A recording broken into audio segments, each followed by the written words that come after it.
Hello, welcome to 8.9 News. I'm Finlo Costain. After two frantic and fractious weeks, COP28 has ended with a weak agreement and a sense that little has changed to disrupt business as usual. Patrick Holden, the executive director of the Sustainable Food Trust, was in Dubai. I asked him what his expectations were going into COP28 and whether those expectations were met. I didn't really know what to expect, to be honest. I've been to quite a few COPs, but my impression when I arrived was a sea of tens of thousands of mainly young human beings from every culture and country imaginable, working together in an atmosphere of trust. Mm-hmm. So I was very touched by that impression.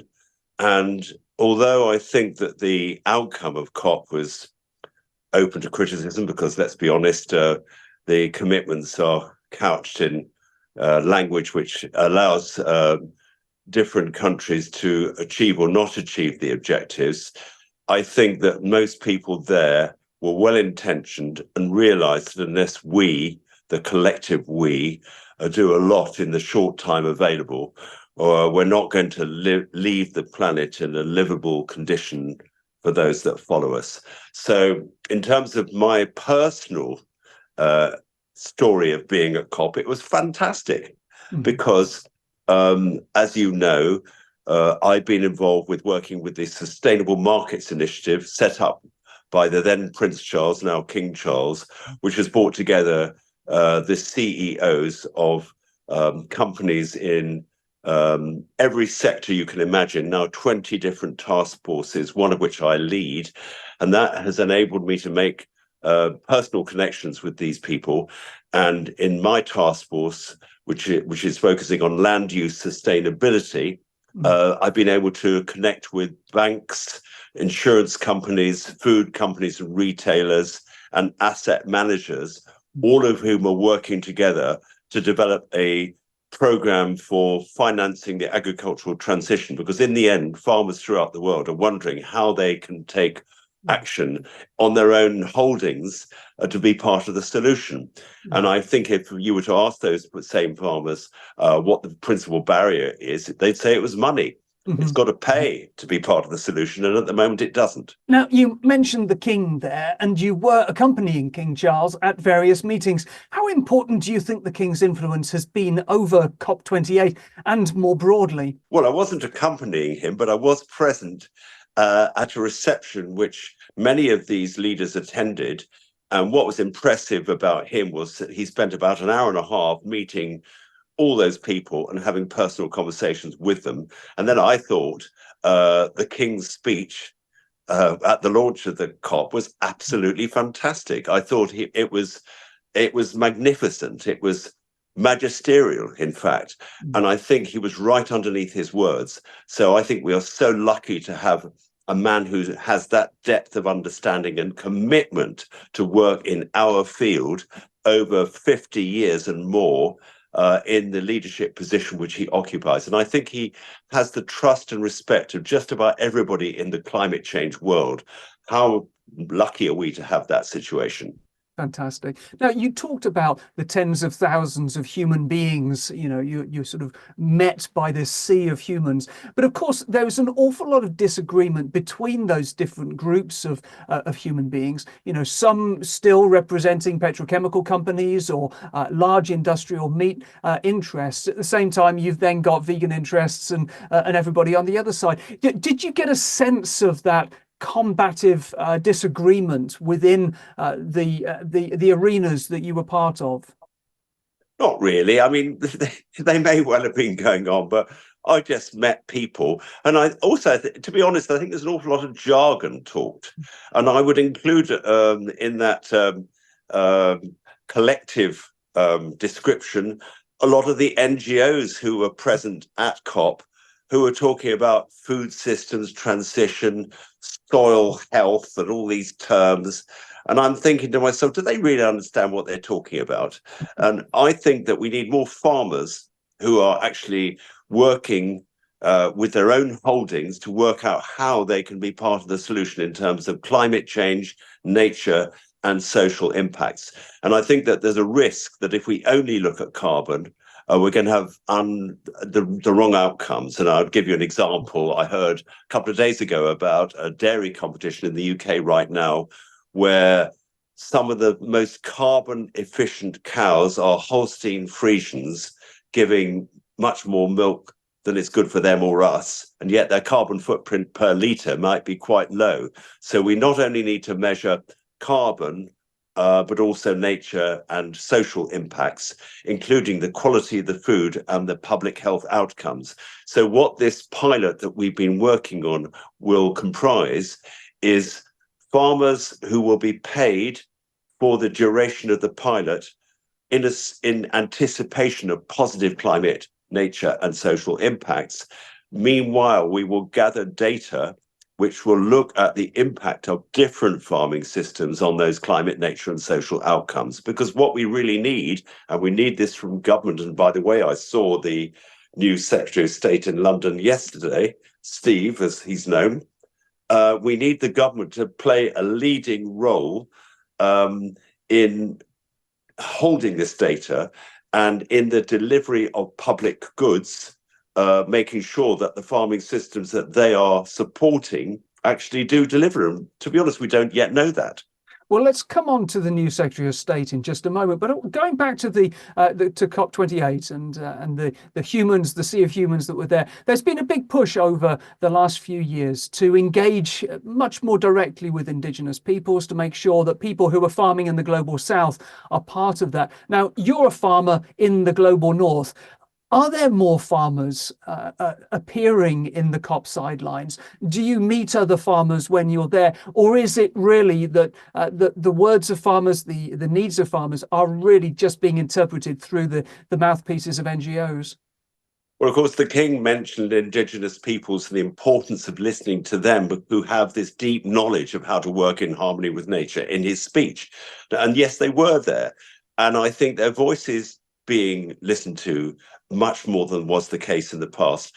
And actually, we need to have reverence for these people because they never stopped farming in harmony with nature. It was us that abandoned this relationship with nature and then imposed this dishonest economic system where we didn't value natural capital, human capital on our farming. And then the result has been that our farmers have been forced really by this wrong economic system to take agriculture in a direction which hasn't served the interests of the public or the planet. So indigenous people, yes, I think they are part of the dialogue now, and thank goodness that is the case.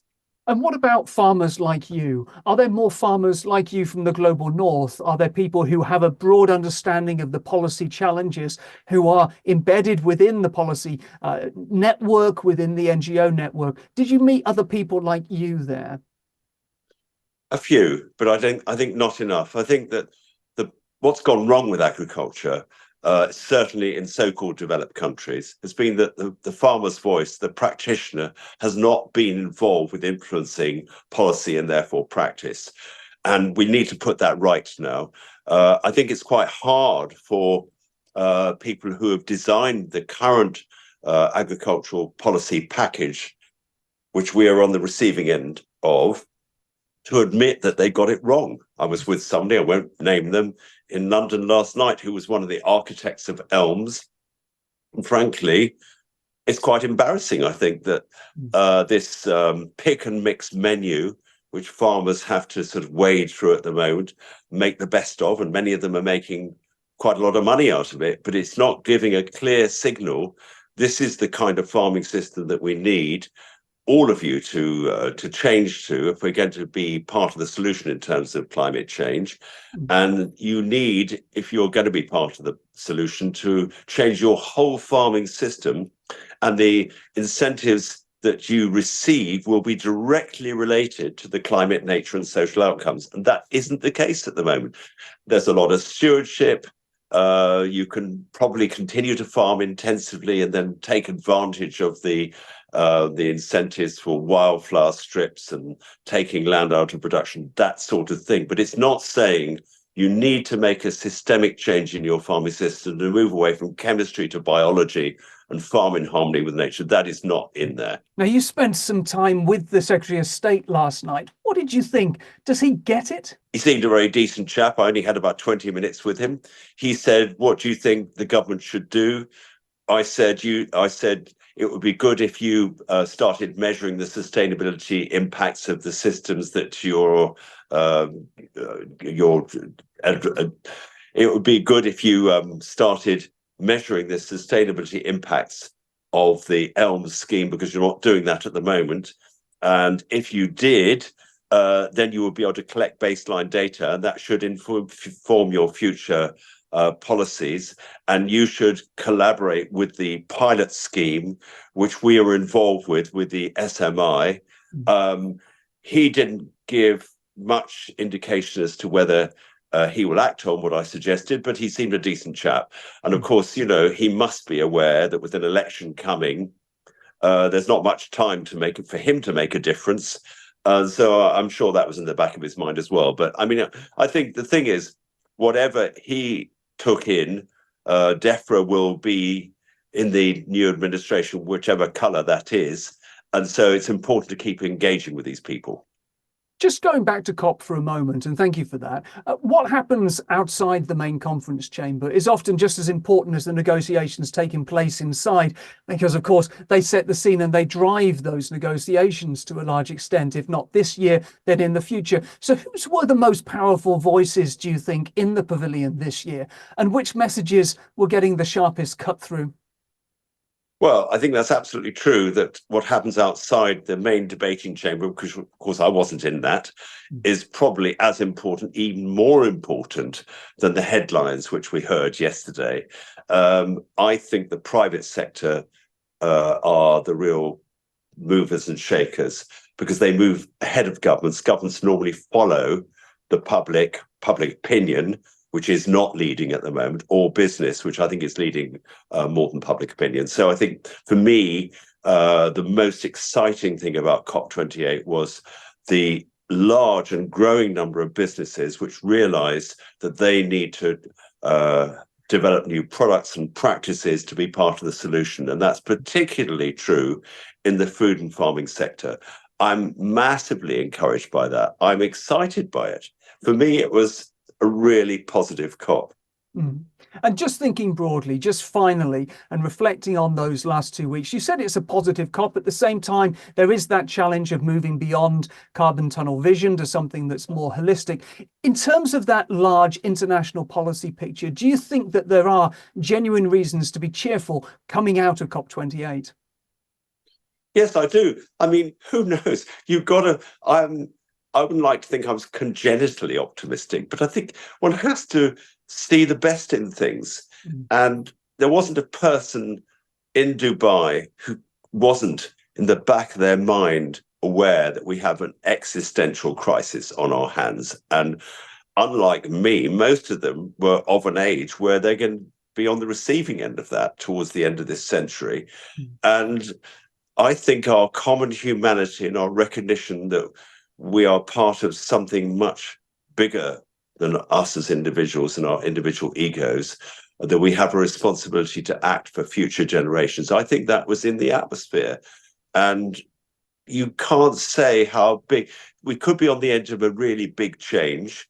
We might not even see exactly what shape that will take, but I'm convinced that something will happen, which will have new leaders emerging, which will represent a collective response to the climate change crisis, and that we may be yet to navigate through it. We have to be optimistic. That was Patrick Holden from the Sustainable Food Trust. More news on our website, 8point9.com. That's all for now. We're back soon. Thanks for watching.